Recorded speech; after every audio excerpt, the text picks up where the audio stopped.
మీరు anointing carry చేసే వాళ్ళై ఉన్నారు. ఒకవేళ మీరు నిజమైన కరెంట్ ని క్యారీ చేసే వాళ్ళు అయితే మీరు ఏ నిర్జీవి వస్తువును తాకినా ఆ కరెంట్ ఆ వస్తువులోకి వస్తుంది. ఒకవేళ మీలో నిజమైన కరెంట్ ఉంటే ఆ కరెంట్ నకిలీ అయితే కొన్నిసార్లు ఉంటుంది, కొన్నిసార్లు ఉండదు. అప్పుడు పరిస్థితి వేరేలా ఉంటుంది. బైబిల్లో ఒక మృతదేహం ఎలీషా యొక్క ఎముకలకు తగిలినప్పుడు అక్కడ ఎవరు ప్రార్థన చేయలేదు. ఆ మృతదేహాలు లేచి నిలబడ్డాయి. ఎలా? Because of anointing. అభిషేకం ఇది నిజమైనది. నేను ఈ మైకును పట్టుకున్నాను. ఈ మైకుని ఒకవైపు నుండి పట్టుకొని వేరొక వైపు నుండి మీరు పట్టుకున్నప్పుడు అభిషేకం మీలో పట్టుకొస్తుంది. ఎందుకంటే నేను అభిషేకాన్ని మోసుకెళ్లేవాడిని అయితే నన్ను తాకే ప్రతి వస్తువులో కూడా అభిషేకం కలుగుతుంది. ఒకవేళ ఈ స్తంభం నిజమైతే దాంతో ఉన్న కరెంట్ కూడా నిజమైతే మీరు రాడుతో దాన్ని తాకితే ఆ రాడులో కూడా కరెంట్ ప్రవహిస్తుంది.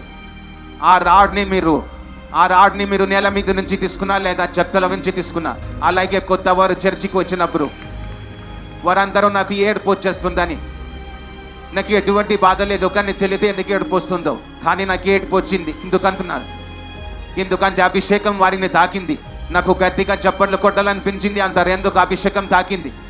నాకు చాలా బిగ్గరగా అరిచాలనిపించింది, ఎందుకు అభిషేకం తాకింది. కాబట్టి అభిషేకం అనాయింటింగ్ ఇది ఒక నిజమైన శక్తి.